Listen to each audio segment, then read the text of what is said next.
First of all, when you are talking about female labor market participation, the recent data shows that in the context of Bangladesh, in the urban areas it has fallen down, but in the rural areas it has risen.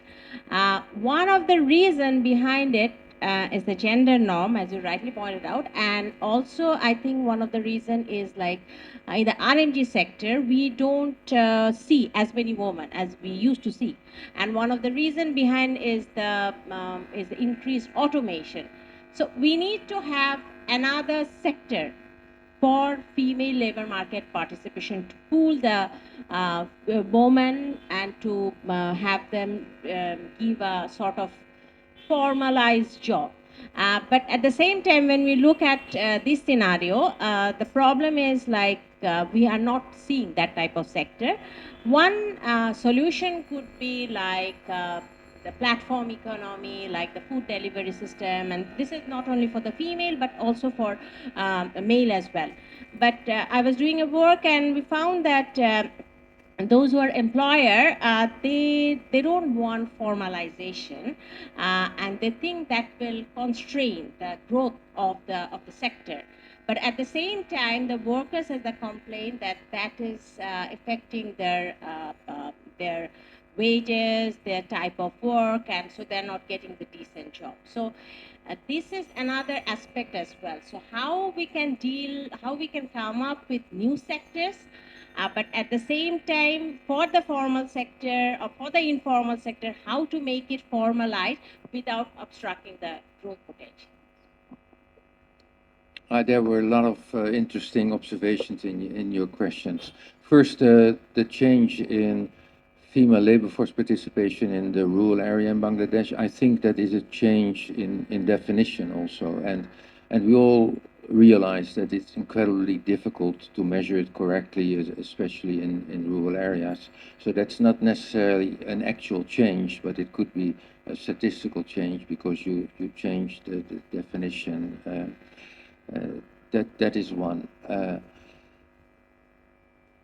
Secondly, and that goes to the heart of your question, what other sector can now be used if it is no longer ready-made garments?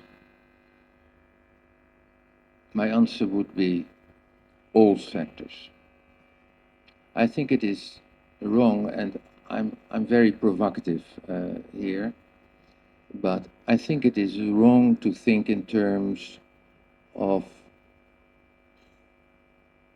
female jobs and male jobs, and then try to increase the number of female jobs. That ultimately doesn't solve the problem, will not bring the wages of women on par with the wages of men. Ultimately, what is needed, that men and women work together in almost all jobs. There are few jobs that both genders cannot work in.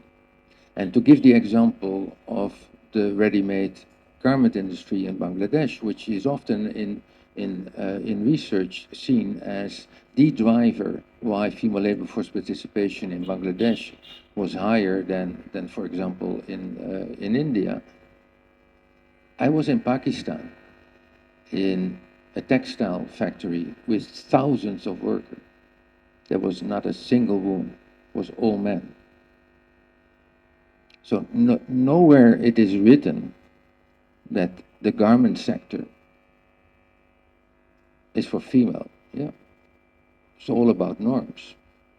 And then you can also argue that we might actually overestimate the importance for the women being able to work in that sector, because they work, as far as I understand, only when they are relatively young. And they drop out when they are married because the long hours is just impossible to combine that with households. And we visited here also another startup, HelloTask, that is building a platform trying to connect domestic workers with employers, households who need it. And their innovation is that they can work with very simple phones also. And they tell us that these domestic workers, the women, they are middle-aged. They used to work in the ready-made garment industry, but they can't anymore. They need something more variable. So I wouldn't see it as the optimal solution to have one sector that champions it. And then finally, because there were so many interesting things in your question, where you said that the formal sector actually didn't allow or was not in favor of formalization. That is exactly the model that I had there, yeah.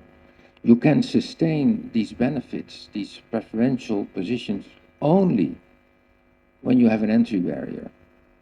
And I saw that myself in Karachi, where we talked with women who worked informally in the garment industry from home, and they used to sell their products to a middleman, and then it would go to a formal sector.